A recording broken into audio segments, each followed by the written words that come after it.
On connaît tous l'image de l'effet domino. Une petite pichenette et hop, tout s'écroule. Eh bien, c'est un peu ce qui s'est passé avec la fin de l'Empire romain. Ce n'était pas juste un simple effondrement, non, c'était une gigantesque réaction en chaîne. Et tout ça déclenché par l'arrivée d'un seul peuple, venu de très très loin, des steppes. Un événement qui a littéralement redessiné la carte de l'Europe, effaçant des royaumes entiers pour en créer de tout nouveaux.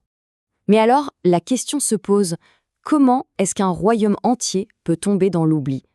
C'est fou quand on y pense, non? Tout un peuple, avec ses rois, ses traditions, ses victoires, ses défaites, qui disparaît, comme ça, pouf, évaporé de l'histoire, comme s'il n'avait jamais existé. La réponse, parfois, elle est juste là, sous nos pieds. Regardez-moi la beauté de cet objet. C'est ce qu'on appelle une fibule. En gros, c'est une sorte d'épingle à nourrice de luxe pour tenir un manteau. Et celle-ci, elle a appartenu à un guerrier burgonde. Les Burgondes, ce nom ne dit peut-être pas grand-chose à la plupart des gens, et pourtant ils sont au centre de notre histoire. C'est un peuple entier qui revient à la vie grâce à des trouvailles comme celle-ci, des trésors découverts près d'Annecy. Alors, pour dérouler toute cette histoire, voilà le plan. On commence avec ce fameux peuple oublié, les Burgondes. Ensuite, on va chercher l'origine de tout ça, ce qu'on appelle la tempête unique. Après, on suivra l'épopée des Burgondes, mais aussi celle des Ostrogoths, qui ont un peu vécu la même chose. On verra comment tout ce petit monde a cohabité avec les Romains, et enfin, on regardera comment ces nouveaux empires sont montés très vite et sont tombés tout aussi vite. Allez, c'est parti. Notre histoire commence donc à Annecy. C'est là, au bord du lac, que les archéologues ont commencé à remettre ensemble les morceaux d'un immense puzzle, celui d'un peuple qui avait presque complètement disparu de nos mémoires. Ce sont des fouilles menées par l'INRAP qui ont permis une découverte incroyable, une nécropole entière, un cimetière si on veut. Et attention, on parle de plus de 300 objets qui ont été retrouvés. C'est énorme. Chaque bijou, chaque boucle de ceinture, chaque arme, c'est un petit morceau de la vie de ce peuple germanique qui nous est raconté. Et ce qui est fou, c'est de se dire que c'est la technologie la plus moderne, l'archéologie d'aujourd'hui, qui permet de faire parler ce passé si lointain. Ok, mais la vraie question, c'est qu'est-ce que les Burgondes faisaient là à Annecy? Ils ne sont pas arrivés par hasard. Pour comprendre, il faut tourner le regard vers l'Est, très à l'Est. Parce que c'est de là qu'est venue la tempête.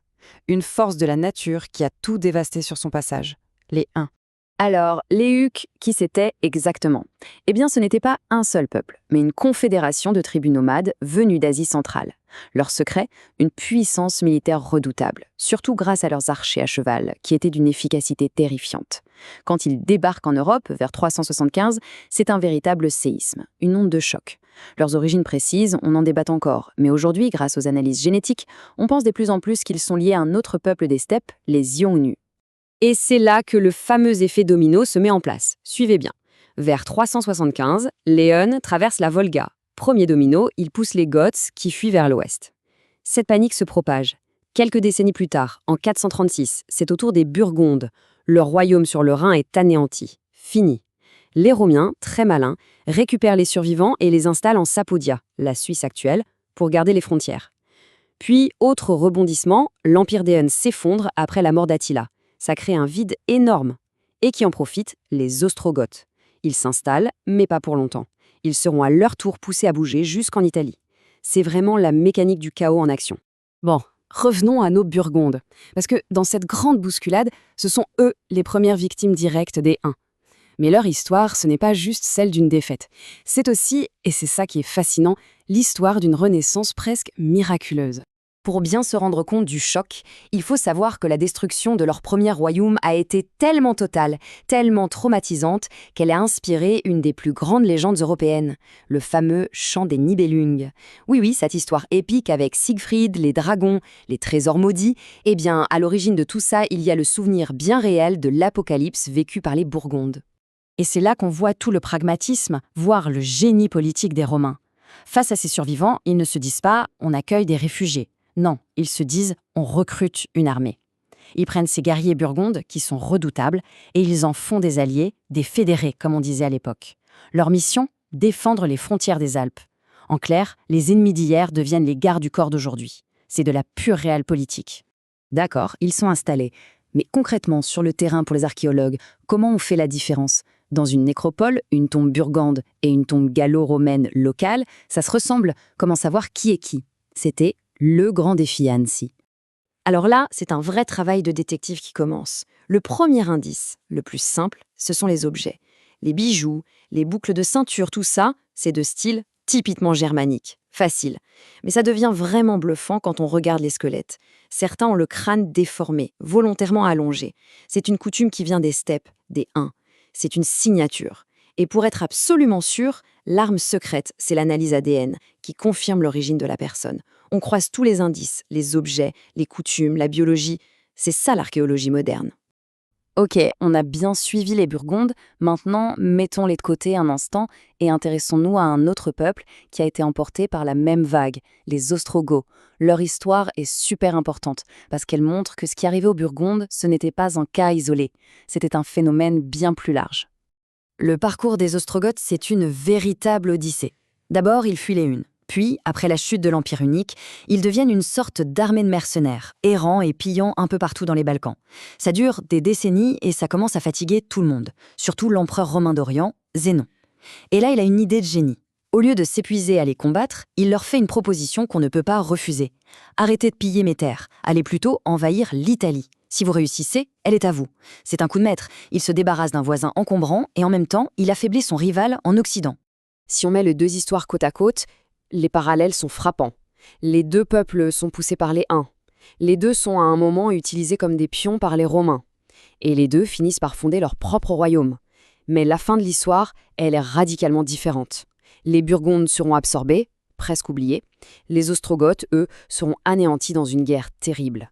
Donc on a ces nouveaux venus qui s'installent dans des territoires qui sont romains depuis des siècles. La grande question, c'est comment ça se passe, la cohabitation? Est-ce que les cultures se mélangent? Est-ce qu'elles s'affrontent? Un des marqueurs culturels les plus surprenants de cette période, c'est cette pratique de la déformation crânienne. En fait, on bandait très serré le crâne des bébés pour qu'il pousse en s'allongeant. Ça peut paraître bizarre aujourd'hui, mais à l'époque, c'était une sorte de mode venue des steppes avec les Huns. Pour les nouvelles élites germaniques qui adoptaient cette coutume, c'était une façon de montrer leur statut, un peu comme une marque de luxe. Ça disait « Regardez, nous sommes l'élite, connectés aux peuples les plus puissants ». En Italie, le roi ostrogoth Théodoric, qui était un homme très intelligent, va tenter une expérience politique complètement inédite. En gros, il crée une société à deux vitesses. D'un côté, il y a ces Goths, ce sont les militaires, ils ont leurs propres lois et ils suivent une version du christianisme qu'on appelle l'arianisme. De l'autre côté, il y a les Romains, ils gardent l'administration, le Sénat, leurs lois et leur foi catholique. Deux systèmes qui coexistent dans le même royaume. Ça a fonctionné, mais c'était un équilibre très fragile, qui ne tenait que grâce à la poigne de Théodoric lui-même. Le truc avec ces nouveaux royaumes, c'est qu'ils ont été comme des étoiles filantes. Ils ont brillé d'un éclat incroyable, très intense, mais leur flamme s'est éteinte de manière fulgurante. Prenez le royaume des Burgondes. Il a existé pendant environ 98 ans, moins d'un siècle. C'est à peine plus long que la vie d'un homme. Très vite, ils ont été conquis et assimilés par une nouvelle superpuissance qui montait en puissance, les Francs. Pour les Ostrogoths, c'est encore plus rapide et plus tragique. Le royaume de Théodoric, cette tentative géniale de faire vivre deux peuples ensemble, ne lui a pas survécu longtemps. Seulement 25 ans après sa mort, tout est fini. L'Empire romain d'Orient, qu'on appelle aussi l'Empire byzantin, a décidé de reconquérir l'Italie. La guerre qui a suivi a été d'une violence incroyable et a rayé le royaume ostrogoth de la carte. Et tout ça nous ramène à Annecy et à nos archéologues. L'histoire des Burgondes, elle nous apprend une chose essentielle. Ce n'est pas parce qu'un peuple disparaît des livres d'histoire qu'il n'a pas existé. Parfois, son histoire est juste là, sous la terre, et c'est l'archéologie qui nous permet de la lire à nouveau, de faire ressurgir des mondes qu'on pensait perdus pour toujours. Et ça nous laisse avec une dernière question, une pensée assez vertigineuse.